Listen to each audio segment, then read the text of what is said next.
Waiter, Yes, sir? I'll have a cottage cheese and sour cream salad, a plate of scallions, some toasted rye bread, and a bottle of cold Pabst Blue Ribbon. Yes, sir. Finest beer served anywhere.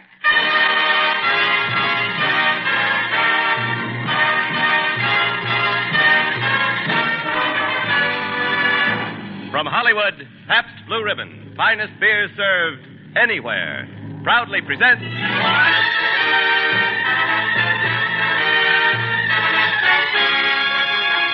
Screen Directors Playhouse. Production, Saigon. Director, Leslie Fenton. Star, Alan Ladd.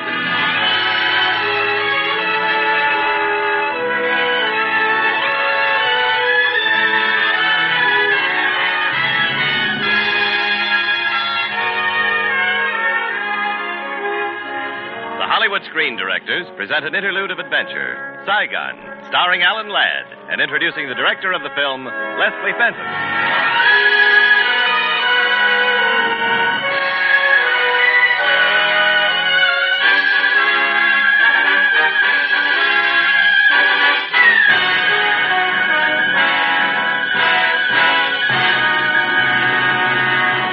By and large, a motion picture has three main elements: the story and the cast, and the creative force which welds them into exciting entertainment.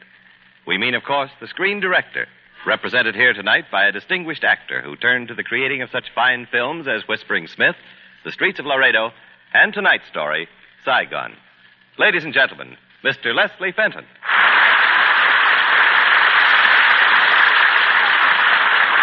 Thank you. Few places seem as remote from these United States as Saigon, a metropolis buried in the tip of French Indochina. There's a strange romantic flavor in the very sound of the name, and a certain strange glamour. Here is the raw material of adventure, and the story you're about to hear is an adventure film for adventure's sake. Now listen to it for the first time on the air, starring Alan Ladd in his original role of Larry Briggs. Saigon.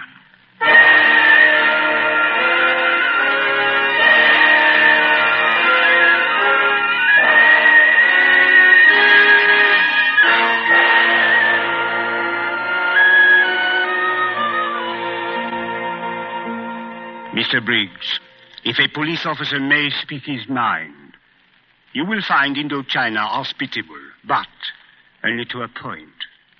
There are evil men, Mr. Briggs, who found the war profitable. Now, some of these men consider my country a safe hiding place. It is not, Mr. Briggs. It is not.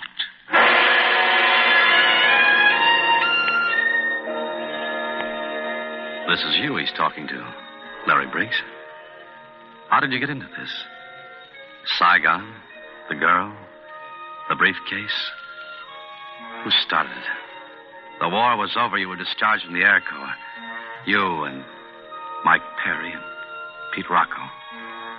You were in Shanghai at the base hospital talking to the surgeon. That's when it started. With the surgeon talking about Mike. I'm sorry, Major Briggs. 2 to 3 months at the longest. Does Mike know? No, not yet. What a mess. What a stinking, rotten mess. All that pain, 6 months of slicing and patching. For this. He'll appear perfectly normal, but the brain tissues have been irreparably damaged. Doc, do me a favor, will you? If I can. Let us tell him. Sergeant Rocco and I. We're his friends, you know. We can, well, you know. I understand. And don't say I was here. Tell him I phoned that I wanted him to meet us at the Jade Cafe. Very well. One more thing. It's 3 months at the most. Any physical or emotional shock would shorten his time. Yeah. Yeah, I'll remember.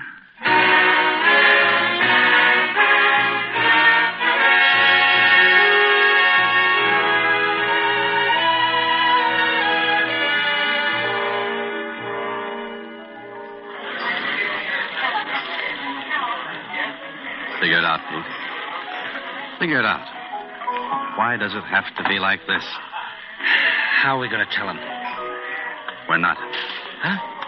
But, Larry, you told the doctor... Nobody tells him.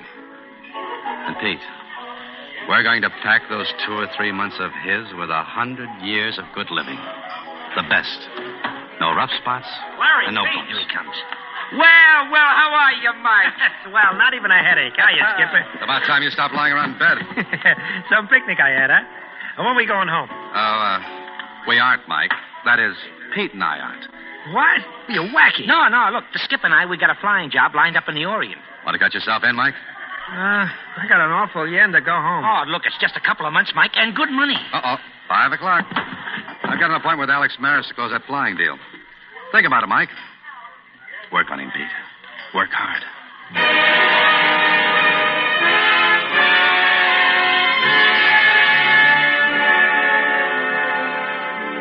Please sit down, Mr. Briggs. Mr. Maris will see you in a moment. Thanks. Are you Maris's wife? I'm Mr. Maris's secretary. Oh. He has a beautiful home here. You fit in very well. Yes, doesn't she, Mr. Briggs? Miss Cleaver is one of my most tasteful accoutrements. You may leave us, Susan. We decided to make your fight, Mr. Maris. If the price is right, of course. $10,000. 10,000? What are we doing, smuggling rubies? A simple business trip, Mr. Briggs. Now it's your instructions. Be ready to take off for Saigon at 6 o'clock tomorrow evening. And I mean 6 p.m., Mr. Briggs. Not 1 minute later. 6 p.m. you're paying for? 6 p.m. you'll get.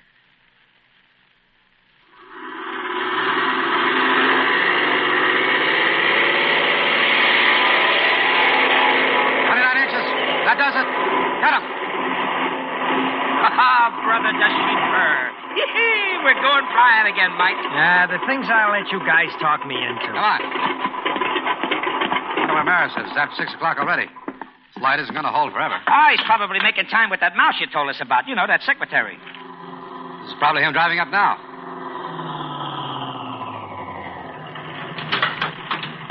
Mr. Briggs, Mr. Maris will be a bit delayed. The mouse.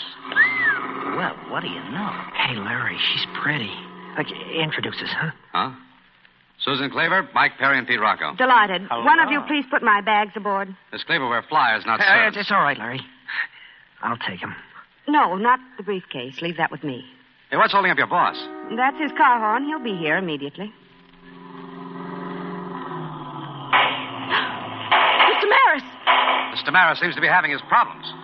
It's like old home week on Guadalcanal. Mike, turn him over. Okay, Skipper. Hey, what's the hurry? They'll sound like police bullets. So? So we can't afford to get mixed up with cops, not with Mike along. You can't leave. It's after 6, Miss Cleaver. We're leaving on schedule. No, not without Alex. Want to come? You can't leave. Such loyalty. She'll go down in history with the Saint Bernard. You can't go without him. I won't let you. Are you going or staying? Make up your mind. I'll go. Welcome aboard, Miss Cleaver. We made a deal to fly to Saigon at 6, and we're keeping it.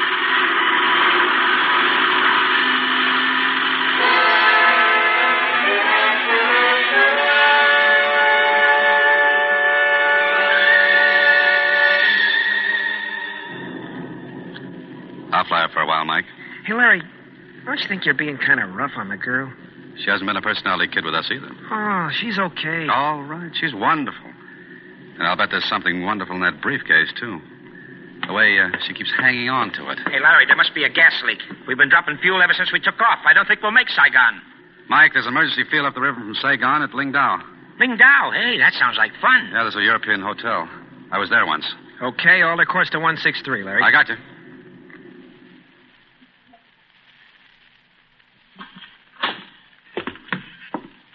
Yeah, some hotel. Looks like it fought the war personally. Yes, please. You wish rooms? Yeah, 4 rooms. Please sign. So sorry. It is rule. No baggage. Must pay in advance. We got baggage. We left it in the plane. No baggage. Must pay in advance. Forgive me for intruding, but the guests do have baggage. I see the young lady has a briefcase. Hey, who's this guy? A red cap? Allow me to introduce myself. I am Lieutenant Keon. Army? Unhappily, a policeman. We're on it. My pleasure. Good day. Sir, could you please show me my room? I'll go back to the plane for your things, Susan. See you later, fellas. Well, it looks like Mike's falling for the mouse. Dame like that, he's sure to get hurt. Hey, that cop. He was awful interested in her briefcase. The girl we don't know, cops, bullets, that briefcase of hers. Well, so what? That's her business. The mouse gets into trouble. Tough luck. We all came here together, Pete. We might be part of that bad luck. So I think the time has come for the mouse and I to talk a minute. Briggs, would you please get out of my room? Not yet, Susie. I'd like to see that briefcase. Get out! Don't make me take it away from you. No. All right. Have it your way. Give it back. Now, let's see what's so important. Now, you've seen. It's Mr. Meredith's money. $1,000 bills. There must be $500,000 here. Doesn't concern you. 10,000 of it does. That was our agreement. As for the rest, I'll make a deal with you, Susie. There's a riverboat leaving for Saigon in the morning. I want you to get out of our lives tonight. Go aboard. You do that, Susie, and I'll mail the briefcase in your name to Saigon. General delivery. You thief! I won't do it. You'll do it. This briefcase means too much to you. Night, Susie girl.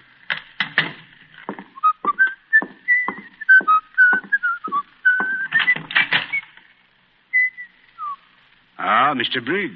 Lieutenant Keon. Merely inspecting your accommodations.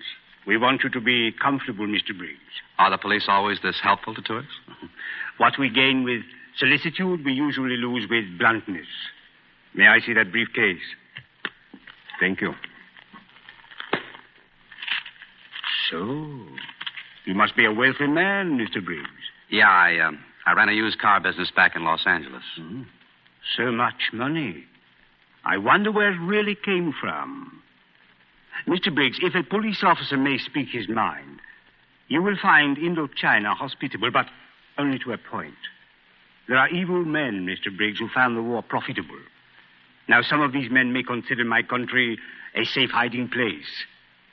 It is not, Mr. Briggs. It is not.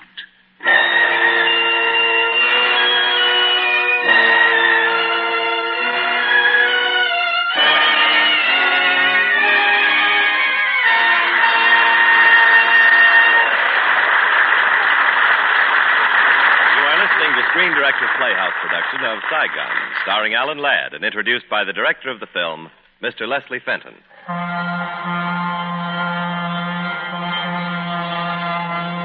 You are in Albuquerque. The chief has stopped for 15 minutes. You, bored and restless from your long journey, step out of your air-conditioned train into New Mexico's withering heat. Listlessly, you pace up and down the platform, waiting for the all aboard! Right now, what you'd give for a... Hey, what's that little blue sign in the restaurant window? Oh, brother. Pabst Blue Ribbon. Finest beer served. Anywhere. Your taste will tell you why.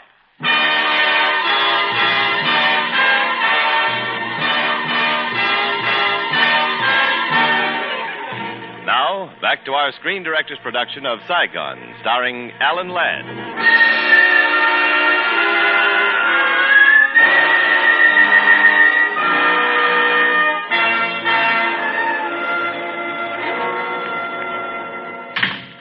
Larry, Pete, I can't find Susan anywhere. She's left the hotel. She's disappeared. Ike, forget her. She walked out on us. What have you guys got against her? She hasn't done anything. Forget it. Yeah. Some mishmash we got him into. That isn't all. We only flew into Indochina in a plane that might be stolen for all we know. We were hired by a guy with all the earmarks of being on the wrong side of the law. We have no legitimate reason for being here. And to top it off, Keon tagged me with Susan's briefcase. Pete, we've got to beat it out of here and try to get lost in Saigon until we straighten this thing out. Well, we can't fly. That plane has a sieve for a gas tank. A riverboat is leaving for Saigon in the morning. The one with the mouse aboard? Yeah. We're going to make plans for the mouse and the man, Pete. I kind of think Mike is going to be a lot happier with her than without her.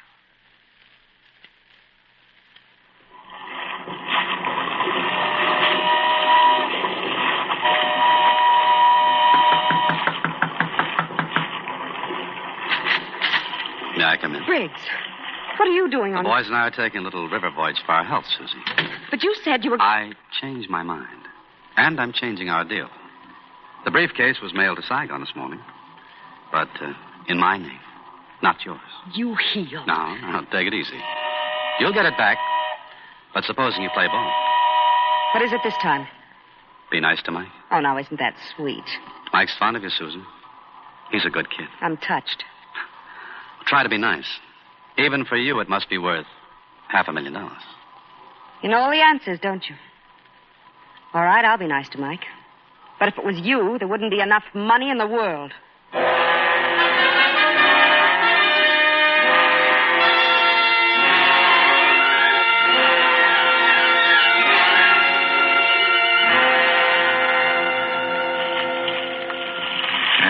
Some scow this is. And Mike thinks it's a cruise to Havana. He's as happy as a kid who found his lost pocket knife. Ah, love. I wish I had a mouse. Uh-oh. Mm-hmm. What's the matter? We got company. Cop company. Mr. Briggs and Mr. Rocco. How fortunate we should be traveling together. Lieutenant. Now, if you'll pardon. You left the village rather unexpectedly, gentlemen. The pressure of business. You understand. I do not, Mr. Briggs. When we arrive at Saigon, your entire party will be held for inquiry. I see. And how long will that take? Justice in the Orient, Mr. Briggs, is sure but sluggish. A month or two, perhaps less, perhaps more. Look, Keon, we haven't got a month or two. We don't know the whole story ourselves. But we might be able to find out in Saigon if you leave us free to operate. But what if you should leave Saigon? The police will see that we don't. Yes, I'm afraid so, Mr. Briggs. Well, what's have I to lose? Yeah, sure. It's like playing cards with a stacked deck. A very apt metaphor, Mr. Rocco. Good day, gentlemen.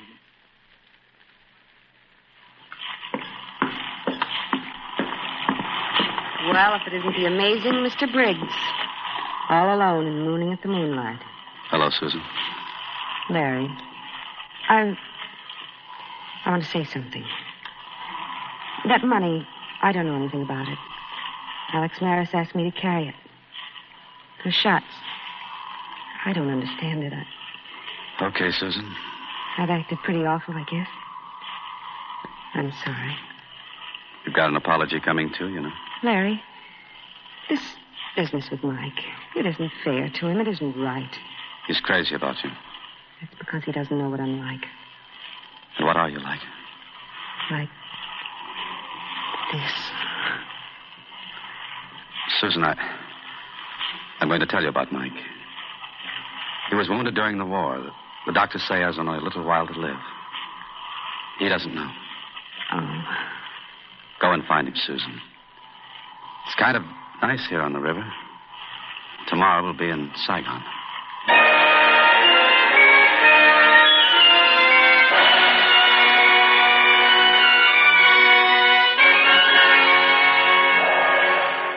Hey, Larry, come on out here on the balcony. Some city, this Saigon. Oh, it even looks good at night. Ah, man, this is luxury. Classy hotel, plenty of dough. They call it the Paris of the Orient, Pete. Think I'll take a walk. Want to come along? Yeah, only to the door, though. I've got a few things I want to talk over with Susan. She's a funny mouse. Can't figure her. She's doing a fine job, Pete. Yeah. There's her room across the hall. Well, night, Skipper. Good night, Pete.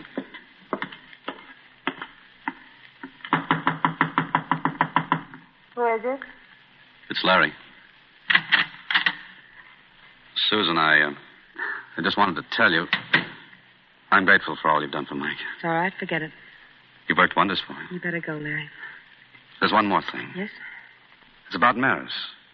All of us are in trouble with the police, Susan, because of the money. Only Maris knows the truth about it. I've got to know if he arrives in Saigon. And there's a chance he will if he's free. A very good chance, Mr. Briggs. Welcome to Saigon. Maris. Do you always give your greetings with a gun? I regret it quite as much as you. But you have the key to certain funds that belong to me. I resent that, Mr. Briggs. And quite as much I resent the fact that you and your crew have been forcing your attentions upon Susan. You make a lovely couple together. Susan and I have had a long talk about the money. We understand each other, don't we, Susan? I think we do, Alex.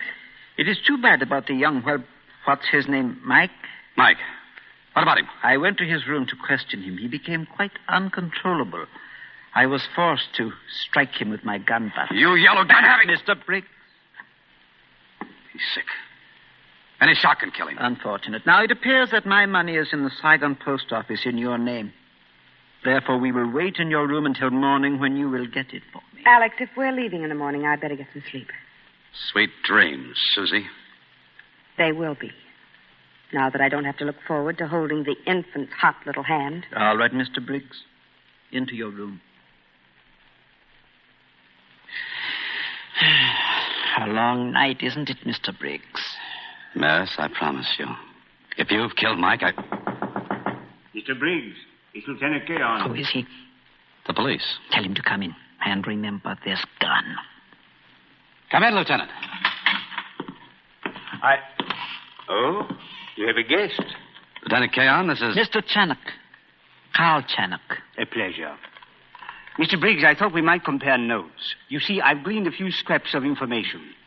For instance, I know your plane was owned by a Mr. Alex Maris of Shanghai. Pardon me, Mr. Channock, if I bore you with these few business details. Not at all. Go right on, Lieutenant. Maris is wanted by the Shanghai police as a war profiteer and collaborator. Now, Mr. Briggs, about our arrangement, what have you to tell me? Nothing, Lieutenant. Nothing at all. Pity. Hey, Larry, I was just out with the cutest... Oh, company, huh? Pete, we're busy. Yeah, well, I just wanted to tell you about the new mouse I met. She's the cutest thing Hey, here's Susie. I've brought you a present, Mr. Maris. Susan, go back to your room. Your money, Alex, the price of treachery. Shut up. Oh, Lieutenant Keon, I want to thank you for having the postmaster open the post office. You blonde Judas, I will kill you for that. Let's get him, Pete. Okay, skip.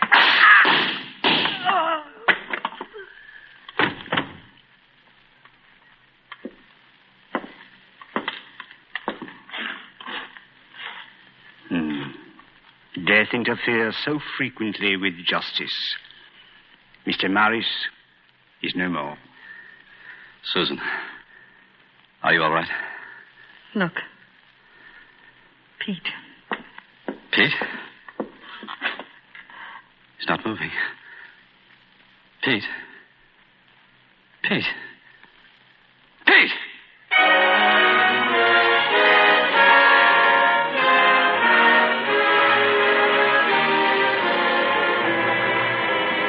I regret, Mr. Briggs, that you must learn this in such unfortunate surroundings as my office.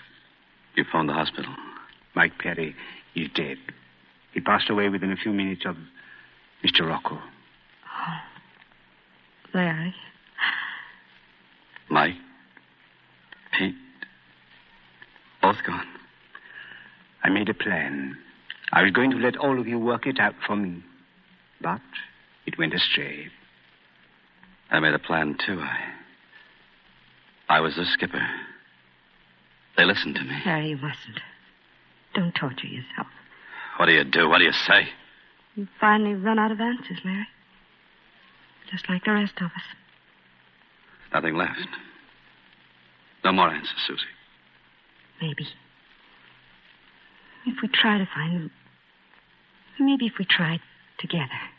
You are both free to leave Saigon whenever you wish. Come on, Susie. Let's try. The two of us.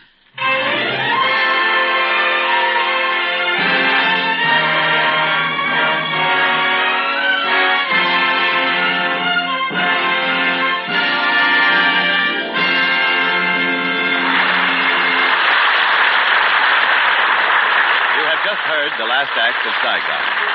In a moment, our star, Alan Ladd, and our screen director, Leslie Fenton, will return to the microphone.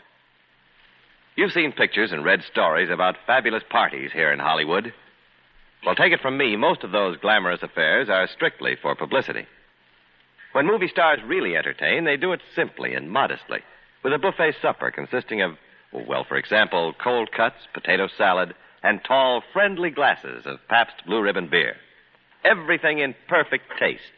Blue Ribbon taste. And it's that Blue Ribbon taste that makes this internationally famous beer so popular. Not only here in Hollywood, but all over America. Yes, you hear it everywhere. In San Francisco's famous eating places. In Pennsylvania's hospitable inns. In Michigan's picturesque summer resorts. Pabst Blue Ribbon. Finest beer served. Anywhere. Your taste will tell you why.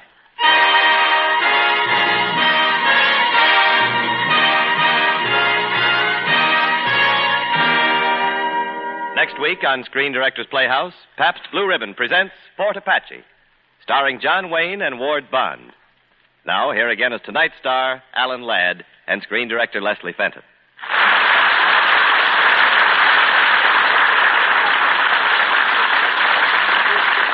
We spent a lot of hours together on movie sets, Alan. But this is the first time we've ever faced each other across a microphone. Unless it's a wonderful opportunity to get something off my chest. Brother, am I going to expose you? Shh, people are listening. Good. Folks, if it weren't for the Leslie Fentons, for the directors of Hollywood, we actors and actresses wouldn't be, well, we just wouldn't be. It's the people like Les with their skill and experience who literally and figuratively make motion pictures. See, that's a wonderful compliment, Alan. Thanks. From all the directors. Good night, Les. Good night, everyone. Good night.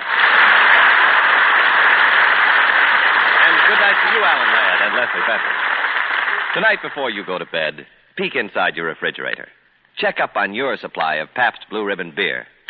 Remember, tomorrow is the beginning of another lazy weekend. 2 whole days to relax and take life easy. Be good to yourself. Be good to your friends. Serve Pabst Blue Ribbon. Finest beer served. Anywhere.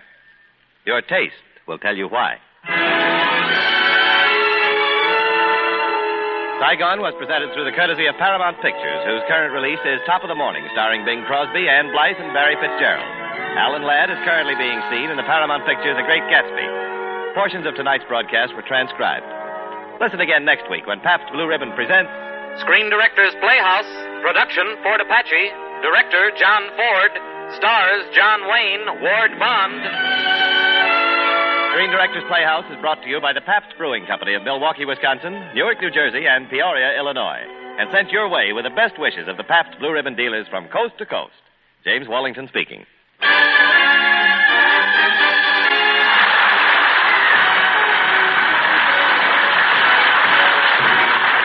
This is NBC, the national broadcasting company.